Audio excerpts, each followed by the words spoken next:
Ancient Egyptian deities are the gods and goddesses worshipped in ancient Egypt.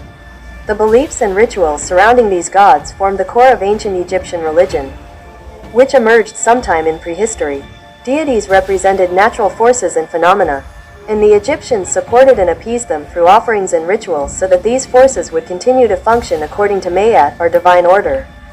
After the founding of the Egyptian state around 3100 BC, the authority to perform these tasks was controlled by the pharaoh, who claimed to be the god's representative and managed the temples where the rituals were carried out. The gods' complex characteristics were expressed in myths and in intricate relationships between deities, family ties, loose groups and hierarchies, and combinations of separate gods into one.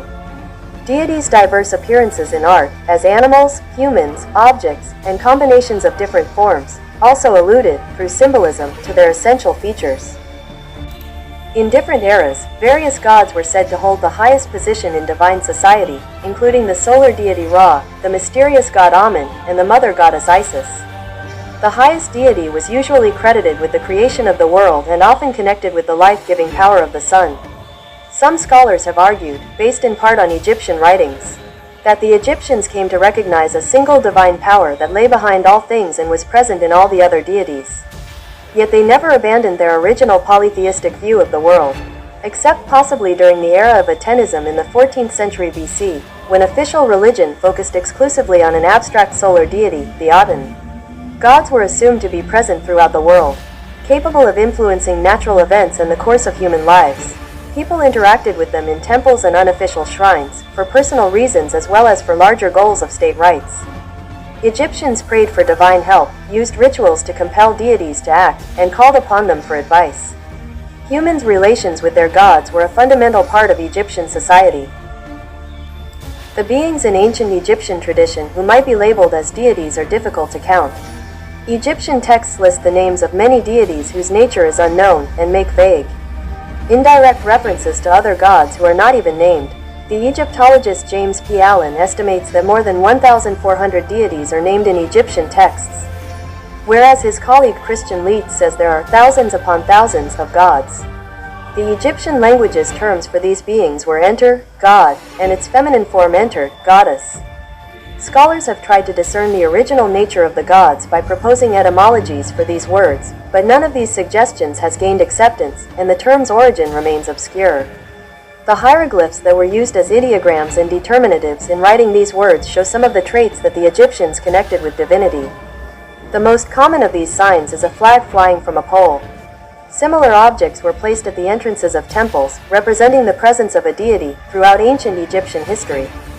Other such hieroglyphs include a falcon, reminiscent of several early gods who were depicted as falcons, and a seated male or female deity.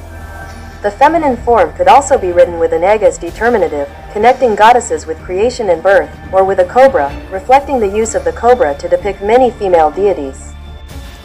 The Egyptians distinguished NTRW, gods, from Aran, people, but the meanings of the Egyptian and the English terms do not match perfectly. The term enter may have applied to any being that was in some way outside the sphere of everyday life.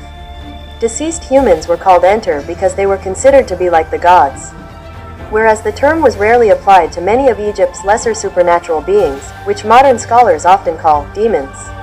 Egyptian religious art also depicts places, objects, and concepts in human form.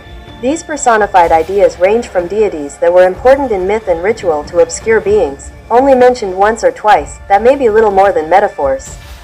Confronting these blurred distinctions between gods and other beings, scholars have proposed various definitions of a deity. One widely accepted definition, suggested by Jan Assmann, says that a deity has a cult, is involved in some aspect of the universe, and is described in mythology or other forms of written tradition. According to a different definition, by Dimitri Meeks, enter applied to any being that was the focus of ritual. From this perspective, gods included the king, who was called a god after his coronation rites, and deceased souls, who entered the divine realm through funeral ceremonies. Likewise, the preeminence of the great gods was maintained by the ritual devotion that was performed for them across Egypt. Modern knowledge of Egyptian beliefs about the gods is mostly drawn from religious writings produced by the nation's scribes and priests. These people were the elite of Egyptian society and were very distinct from the general populace, most of whom were illiterate. Little is known about how well this broader population knew or understood the sophisticated ideas that the elite developed. Commoners' perceptions of the divine may have differed from those of the priests. The populace may, for example, have treated the religion's symbolic statements about the gods and their actions as literal truth. But overall, what little is known about popular religious belief is consistent with the elite tradition. The two traditions form a largely cohesive vision of the gods and their nature.